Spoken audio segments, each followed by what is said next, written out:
భారత్ మాతాకి జై. ఇది జనం గొంతు. నేను మీ అనిల్ దేశాయ్. ఆవు మనకు అనాది కాలం నుంచి, ఇప్పుడు కాదు, దాదాపు వేల లక్షల సంవత్సరాల కాలం నుంచి కూడా మనకు భారతీయులకు, ముఖ్యంగా భారతీయులకు దేవత లాంటి కల్పవృక్షం. కామధేనువు అంటారు పురాణాల ప్రకారంగా, వేదాల ప్రకారంగా. హిందువుకు పుట్టిన నాటి నుంచే ఆవును ఆవులా కాకుండా కామధేనువుగా మాట్లాడుతూ ఉంటారు. అదేవిధంగా దాన్ని మన వేదాలు కూడా కామధేనువుగా మనకు పరిచయం చేస్తాయి. కామధేనువు అని ఎందుకంటారంటే సకల దేవతలు కొలువై ఉన్న జంతువులన్నింటిలో సకల దేవతలు కొలువై ఉన్న జంతువు ఏది అంటే ఆవు. అది ఆవు యొక్క పురాణ పరంగా, వేదాల పరంగా చూసుకున్నప్పటికీ ఆఖరికి వస్తే ప్రాక్టికల్గా మరి వేదాలను అనుసరించి, వేదాలు ఇచ్చిన శాస్త్ర ప్రకారమే కాకుండా మనం ప్రాక్టికల్గా మన జీవన వైవిధ్యంలో కనుక చూసుకున్నట్లయితే ఆవు కూడా ప్రశస్తమైంది. ఎందుకంటే ఆవు ద్వారా వచ్చే ఆఖరికి వస్తే అది విసర్జించే మలమూత్రాలు సైతం మనకు ఎంతో విలువైనవిగా మనం చూస్తాం. అది సైంటిఫిక్గా రూపొందినప్పుడు. తల్లి కనుక పాలు లేకపోతే శాస్త్రీయంగా ఆవు పాలను సేకరించి పిల్లకు పట్టించండి అని చెప్పి మనకు పెద్దలు చెప్తూ ఉంటారు. మరి అదే ఓ గొర్రెపాలో, మేకపాలో లేదా బర్రెపాలో పట్టించండి అని చెప్పి చెప్పరు. కేవలం ఒక ఆవు పాలు, ఒకవేళ తల్లికి కనుక పాలు లేకపోతే, అంటే డెలివరీ అయినప్పుడు బిడ్డకు జన్మనిచ్చినప్పుడు ఆ తల్లికి కనుక పాలు లేకపోతే ఆవు పాలు ఎక్కడున్నా తిరిగి తెప్పించుకొని ఆ ఆవు పాలనే తాగిపించడం, ఆ పాపకి తాగిపించడం ఆనవాయితీ. ఇప్పుడంటే డబ్బా పాలు వచ్చాయి, ఫారెక్స్ లాంటి ఎన్నో ప్రధాన కంపెనీలు. అందులో పోషకాలు ఎన్నున్నాయో తెలియదు, కానీ ఇప్పుడు డబ్బా పాలు వచ్చాయి. స్టైల్ వచ్చింది. ఎందుకంటే స్టైల్తో పాటు దానికి కారణం కూడా ఆవు పాలు దొరక్కపోవడమే. గ్రామీణ ప్రాంతాల్లో ఆవు పాలు దొరక్కపోవడం కూడా ఒక కారణం. ఆవు పాలు అంటే అది ఏ జెర్సీ ఆవో లేదా క్రాస్ బ్రీడ్ ఆవో కాకుండా మన భారతీయ శ్రేష్టమైన దేశవాళీ ఆవు శ్రేష్టమైంది. ఇక్కడ క్రాస్ బ్రీడ్ గురైందో లేదా హార్మోన్ చేంజ్ కారణంగా ఒక ఆవు ఇవాళ జెర్సీ ఆవును కనుక మనం తీసుకున్నట్లయితే ఆవు దాదాపు 20 నుంచి 25 లీటర్ల పాలు ఇస్తుంది ఒక రోజుకు. ఎందుకు ఇస్తుంది? మామూలుగా మన దేశీయవాళీ ఆవు పూటకు 2 లీటర్లు లేదా 3 లీటర్లు ఇస్తే మహాగగనం. అంటే 2-3 ఇంతలకు దాని 10 ఇంతలు 20-25 లీటర్లు ఇస్తుంది. అంటే దానిలో హార్మోన్ ఇన్బ్యాలెన్స్ చేసి బ్రీడ్ కొత్తగా జనరేట్ చేసి దాన్ని అశాస్త్రీయమైన పద్ధతిలో తీసుకొచ్చిన జన్యుపరమైన లోపం కారణంగానే పాలిస్తుంది. ఆ పాలనే మనం పాలు అనుకుంటున్నాం. దాంట్లోంచి వచ్చింది అన్ని రకాలు. ఎందుకంటే సరిపోనంతగా ఆహార కొరత ఏర్పడుతుంది కాబట్టి శాస్త్రజ్ఞులు కూడా కొన్ని రకాల జన్యుపరమైన లోపాలు, అంటే జన్యుపరమైన విధానాలను అనుసరిస్తూ క్రాస్ బ్రీడ్ చేస్తూ మన ఆహార ఉత్పత్తికి తోడ్పడుతున్నారు. అయితే ఇక్కడ ఈ ఆవు కథ ఎందుకు ఇవాళ మనకు వచ్చింది అంటే, కరీంనగర్లో ఇవాళ Karimnagar police commissioner CP Ghouse ఆలంను కలిసి విశ్వ హిందూ పరిషత్ యొక్క సభ్యులు ఫిర్యాదు చేశారు. ఆ ఫిర్యాదు కనుక చూస్తే అసలు పైకి కనిపించేది ఒకటి, లోపట ఇంత జరుగుతుందా అని మనకు అనిపించకమానదు. అంటే క్రైమ్, ఈ యొక్క నేర స్వభావము, ఈ ఆవుల తరలింపు రోజు చూస్తూ ఉంటాం. గోవులను తరలిస్తున్నారు కబేలాలకు, మంచి వడిగల ఎద్దులను తరలిస్తున్నారు కబేలాలకు అని రోజు మనం వార్తల్లో చూస్తూ ఉంటాం. కానీ ఆ తదనంతరం అసలు ఆ ఆవులు ఏమయ్యాయి, ఆ గోవులు ఏమయ్యాయి, ఎక్కడికి వెళ్ళాయి, ఎలా చేతులు మారాయి, అసలు వాటికి న్యాయం జరుగుతుందా?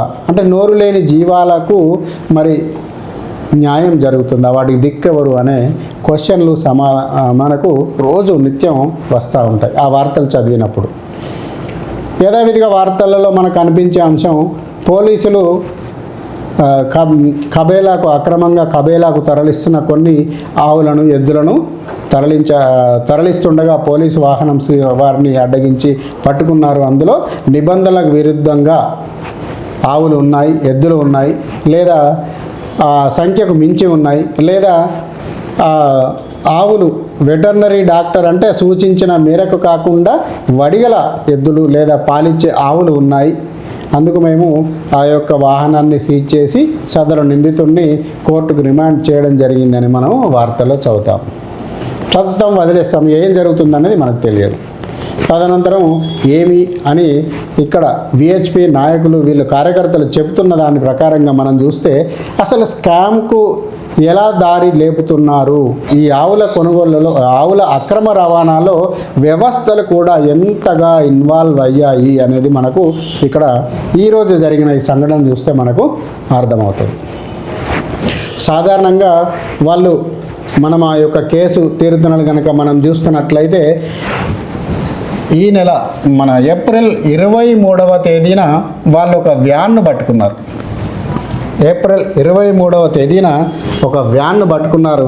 ఆ వ్యాన్లో ఆ యొక్క వ్యాన్ నెంబర్ కూడా వాళ్ళు మనకు చెప్పడం జరిగింది.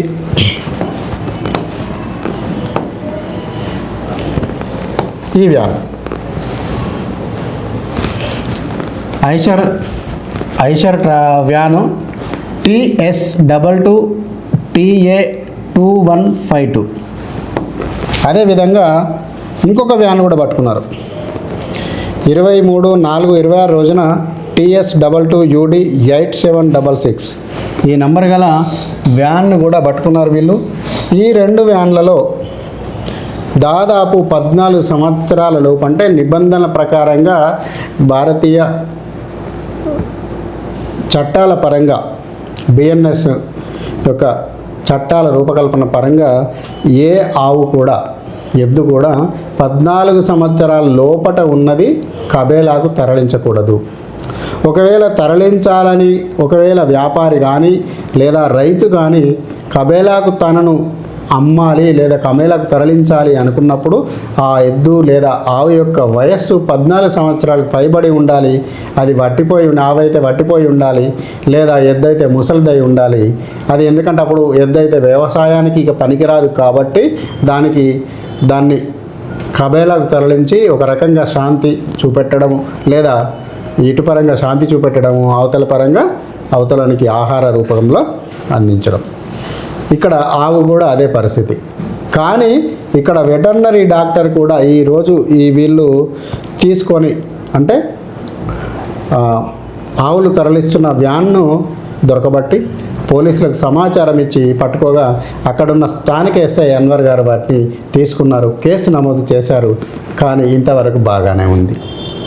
కానీ తదనంతర కాలంలో జరిగిన విషయాలు కనుక మనం గమనిస్తే ఈ ఎడ్లు ఆవులు ఇవన్నీ కూడా మళ్ళీ ఎవరైతే నిందితుడని చెబుతున్నాడో ఈ వ్యాన్ డ్రైవరు లేదా వ్యాపారి ఎవరైతే ఉన్నారో ఆ వ్యాపారిని పిలిచి ఈ ఎడ్లను ఆవులను అప్పగించడం జరిగిందంట. ఈ మేరకు నేను తిమ్మాపూర్ ఎస్ఐ అన్వర్ గారితో కూడా మాట్లాడడం జరిగింది. వారు అదే విషయం చెప్పారు. పై అధికారుల సూచన మేరకు అనే పదాన్ని వారు వాడారు. సరే, మరి ఇన్ని రోజులు ఈ 2 రోజులు ఈ అరెస్ట్ చేసిన కాలంలో ఆ ఆవులు స్థానిక మృత్యుంజయ దేవాలయానికి సంబంధించిన గోశాలకు సంబంధించి అక్కడికి తరలించడం జరిగిందని వారు చెప్పారు. కానీ వారు చెప్తున్న వివరాల ప్రకారంగా వారు చెప్తున్న విషయాల్లో భాగంగా ఏమంటున్నారంటే ఆ గోశాల నిర్వాహకుడు 2 రోజులకు 3 రోజులకు మించి తీసుకోలేదు, మమ్మల్ని వీటిని ఇలా పోషించాలని తనని అడిగాడు అని చెప్పడంతో నేను పై అధికారుల సూచన మేరకు పై అధికారులు ఏం చెప్పారు, ఇక్కడ ఏ రైతుల ఆవులో ఎద్దులో వారికే అప్పచెప్పండి అని పై అధికారులు తనకు చెప్పారు అని చెప్పారు.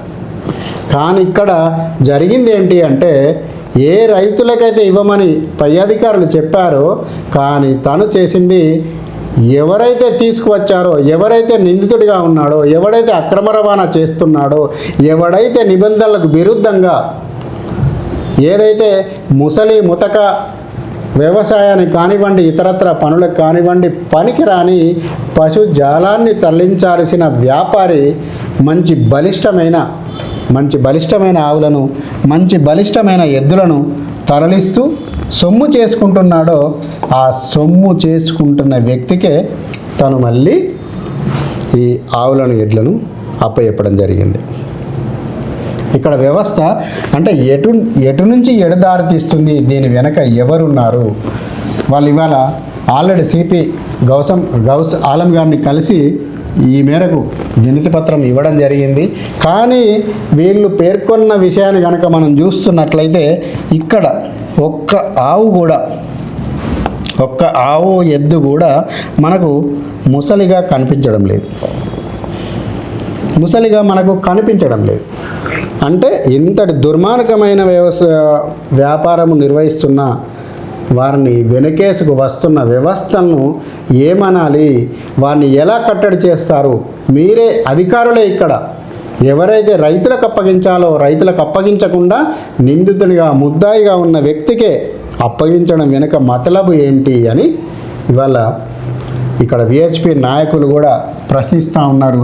ఈ మేరకు గౌసాలం కరీంనగర్ సిపి గౌసాలంకు కూడా వినతి పత్రము ఫిర్యాదు చేయడం జరిగింది. చూడండి, ఆవులన్నీ కూడా ఏ ఒక్క ఆవు ఎద్దు కానీ ఇప్పుడు చూడండి ఎంత బలిష్టంగా ఉందో. మనము అక్కడి నుంచి వచ్చిన ఫోటోలు కనుక వీడియోలు కనుక మనం గమనించినట్లయితే ఆవులు చూడండి వ్యాన్లోంచి దింపుతున్నప్పుడు అరెస్ట్ చేసినప్పుడు చేసిన ఫోటోలు ఇవన్నీ కూడా యంగెస్ట్ ఆవులు ఎద్లు. చూడండి దీని ఎంత బలిష్టమైన ఎడ్లను వాళ్ళు తరలిస్తూ ఉన్నారు. అది కూడా చూడండి ఇట్లా కుక్కి ఒకదాని మీద ఒకటి కుక్కి. ఒక వ్యాన్లో అంటే దాదాపు 5-6 కంటే ఎక్కువ పట్టవు, కానీ ఒకటే వ్యాన్లో వీళ్ళు 14 మూగజీవాలను 20 వరకు కూడా కుక్కి తరలిస్తున్న విషయం ఇక్కడ పోలీసు వారి అరెస్టులోనే బయటపడింది. ఈ మేరకు అన్వర్ గారు కేసు నమోదు చేశారు. కానీ కేసు నమోదు చేసి లాభం ఏంటి? మళ్ళీ తిరిగి మీరు ఎవరైతే నిందితుడు అక్రమంగా తరలిస్తున్నాడని అనుకున్నామో ఆ వ్యక్తి చేతికే ఈ ఆవులన్నీ కూడా ఈ ఎడ్లన్నీ కూడా అప్పగించడం వెనక ఉన్న మతలబ్ ఏంటి అని జనంగొంతు ద్వారా కూడా ఈరోజు ప్రజలు ప్రశ్నిస్తూ ఉన్నారు. హిందూ సమాజం ముఖ్యంగా తమ కుల దైవాన్ని లేదా తమ ఆరాధ్య దైవాన్ని కామధేను లాంటి ఆవులను తరలిస్తున్న వ్యక్తులను మీరు ఎందుకు కఠినంగా చూడడం లేదు, అడ్డుకోవడం లేదు అని ప్రశ్నిస్తూ ఉన్నారు. జై హింద్, భారత్ మాతాకి జై.